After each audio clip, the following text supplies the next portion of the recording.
Eu estava sentada ali. No primeiro culto, lembrei com a apresentação das crianças, quando eu era criança, aqui nessa igreja há 40 anos atrás. E me lembrei que aonde estão vocês hoje, né, Ricardo? Estávamos nós aqui na frente, as crianças apresentando, e hoje nós estamos aí assistindo aos nossos filhos.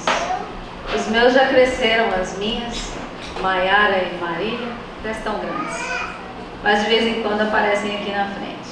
E eu estava lembrando sobre isso, e lembrei também da minha família, dos meus pais, da minha mãe, o quanto me ensinaram e continuam ensinando até hoje.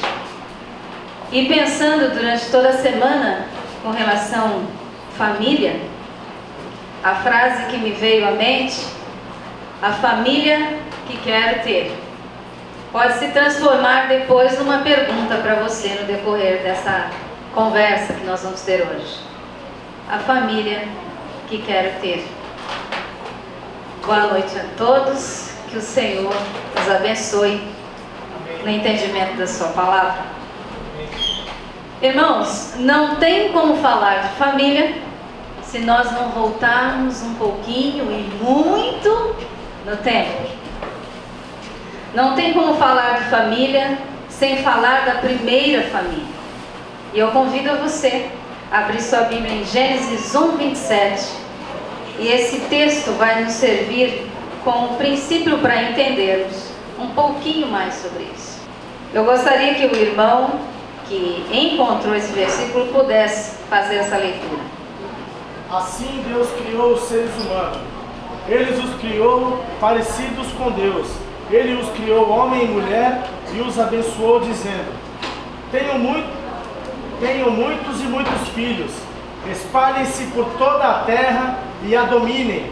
E tenham poder sobre os peixes do mar, sobre as aves que voam no ar e sobre os animais que se arrastam pelo chão. Legal. Quando nós vemos o versículo 27, nós nos deparamos com algo diferente. Na parte B desse versículo, nós vemos que ele diz que ele criou, a imagem de Deus o criou, o homem, macho e fêmea os criou. Fica implícito nessa frase a ideia de que Deus sabia que o homem apresentaria uma necessidade, e essa necessidade seria completada pela Família. Vou perguntar de novo. Fazer igual o pastor faz.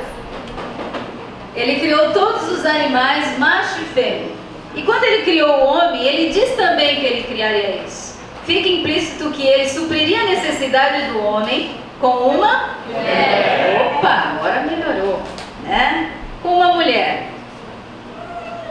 Por que então Deus, em toda a sua soberania, todo o seu poder, ele não cria logo tudo junto? Ele não já sabia? Você alguma vez pensou dessa forma? Ele não já sabia da necessidade do homem? Por que não deu tudo que ele precisava de uma vez só? Acredito, irmãos, que se ele tivesse feito isso, nós nem saberíamos quem era ele hoje. Não precisaríamos mais dele.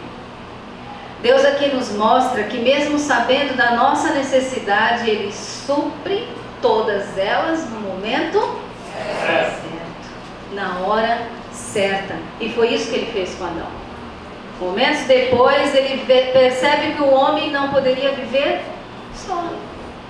E ele completa então com a mulher, que viria para lhe auxiliar e lhe fazer por companheira. As necessidades dos homens, ou a necessidade de Adão, é contemplada por Deus, assim como a sua, assim como a minha, assim como a de todos nós. E no momento certo, Deus supre. Eu não sei qual é a sua necessidade hoje familiar. Eu não sei qual é a sua ansiedade hoje familiar. Mas a Bíblia nos diz em 1 Pedro 5:7 lancemos sobre Deus, porque Ele tem cuidado de vós. Elas são supridas pelo Senhor. E nisso nós percebemos o quanto dependemos de Deus, o quanto a nossa família depende de Deus. E falando sobre dependência e falando sobre família, voltando ao nosso casal principal, a gente percebe que Deus cria o homem e dá algumas ordens para ele. Domine sobre todas as coisas. Seja líder, Adão. Você vai ser líder. Você vai dar nome, você vai cuidar, você vai tomar conta de tudo isso. E Adão então obedece, dá nome aos animais e começa então a cuidar e conversava com o Senhor na viração do dia e tudo perfeitamente acontecia, porque Adão obedecia. No momento em que ele foge da obediência, ele peca junto com a sua esposa. Ele deixou de ser líder para ser liderado. Um dos problemas maiores dos casamentos hoje, que tem recebido uma influência grande de toda a mídia e de toda a sociedade, é que você, homem, fique tranquilo, alguém faz por você. Sua esposa talvez. Vai para fora, trabalha, traz o sustento, você não precisa fazer mais nada. Fica quietinho que está tudo bem. A mídia nos vende hoje essa imagem de liderança do homem na família.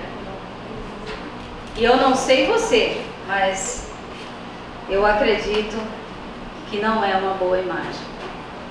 Hoje, famílias dentro da nossa igreja estão doentes por estarem absorvendo esta imagem.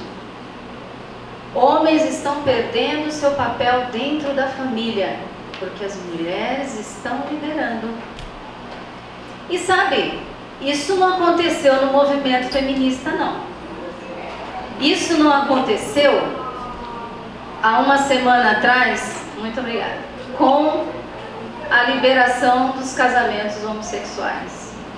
Isso não aconteceu quando alguém falou assim, não aguento mais e vou para o mundo ganhar o que é meu. Isso aconteceu aqui, ó, nesse primeiro casal.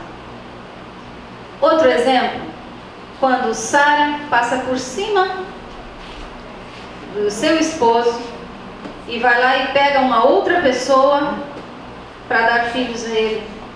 Ela liderou naquele momento e as consequências foram desastrosas. Sabe por quê?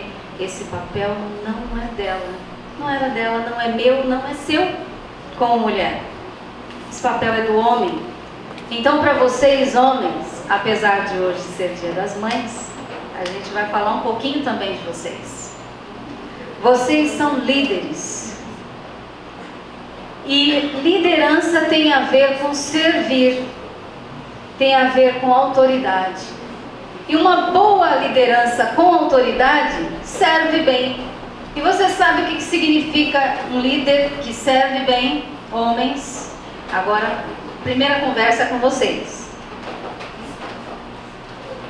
É aquele que propõe para o outro o bem-estar, promove o bem-estar do outro como a ele mesmo. Vou repetir. Homens, vocês são liderança dentro do lar de vocês. E o bom líder sabe servir, promovendo ao outro, e isso corresponde à sua família, esposa e filhos, bem-estar, como se você estivesse promovendo a si mesmo. Isso é o primeiro passo da liderança dentro do seu lar, à luz da Bíblia. Isso é o que Deus planejou para você, homem. Saindo da sua zona de conforto, que talvez hoje você possa estar, mediante o que a mídia tem colocado para você como certo. Deus diz que não. A tarefa é sua. E quando nós percebemos isso, nós nos deparamos com um versículo-chave para a sua vida e para a vida da sua família, homens. Em Mateus ele diz que você amará o Senhor teu Deus, e depois ele diz o que? Amará o teu próximo como a ti mesmo. Este é o princípio de liderança dentro do seu lar, homens, à luz da Bíblia. Além dessa liderança, também há uma liderança inteligente. Inteligente, todo mundo gosta de ser chamado, né? Principalmente os homens, que são extremamente inteligentes, eu concordo. Eu tiro pelo meu marido Elias, né? Extremamente inteligente. Ganhei a noite já, hein, gente? Olha, esse elogio, extremamente inteligente. E eu peço que um dos irmãos abra em 1 Timóteo 3:4.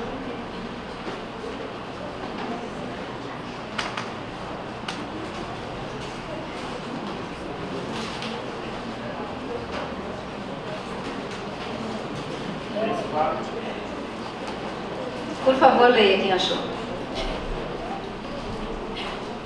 Abrir a sua própria casa, expressão, com todo amor. Uma liderança inteligente, uma liderança que sabe medir a autoridade em servir e servir, governa bem a sua própria casa. Uma liderança inteligente também desenvolve uma liderança de valorização. Em Provérbios 18:22 diz que o homem que acha uma esposa, acha uma coisa boa, olhe para a sua coisa boa que está aí do seu lado, e alcançou a benevolência do Senhor. Veja só que bênção. Homens, ainda falo com vocês. Liderança também que provê. Em Salmo 128:2 diz: pois comerá do fruto de tuas mãos, feliz será e te irá bem. Talvez vocês, homens, estejam buscando felicidade em outras coisas e vocês não vão encontrar. Talvez a felicidade seja a hora que o final de semana termina para você sair imediatamente da sua casa e voltar para o trabalho, porque lá é bem melhor. Talvez a felicidade que você esteja procurando está bem pertinho de você. E depende de você desempenhar o seu papel para que ela se complete. Sabe por quê? Porque além de todas essas lideranças, você também lidera moralmente na sua casa. Eu gostaria que enquanto eu falo, algum irmão procurasse Romanos 12:2. Os valores morais hoje não são responsabilidade apenas da sua esposa para com seus filhos. Eu comentava no primeiro culto que, conversando com uma pessoa, ele falou assim: olha, Lourdes, eu tenho muitos problemas no meu lar. Porque é o seguinte, eu saio muito cedo de casa, volto às 9 da noite, minha filha está dando trabalho, e o que eu falei para ela? Olha, ela passa o dia inteiro com você, o que você quer que eu faça? A culpa então é? E eu falei para ele assim: realmente o senhor tem muitos problemas. E ele falou assim: realmente eu tenho, porque ela tem chegado às 2 da manhã. Eu falei: o senhor tem muitos problemas. E ele falou: realmente eu tenho. E eu falei para ele: porque a sua liderança está lá no chão. Muitas vezes é fácil nós nos eximirmos da nossa responsabilidade e jogar para o outro. Mas homens, marido, pai, você é líder moralmente na sua casa.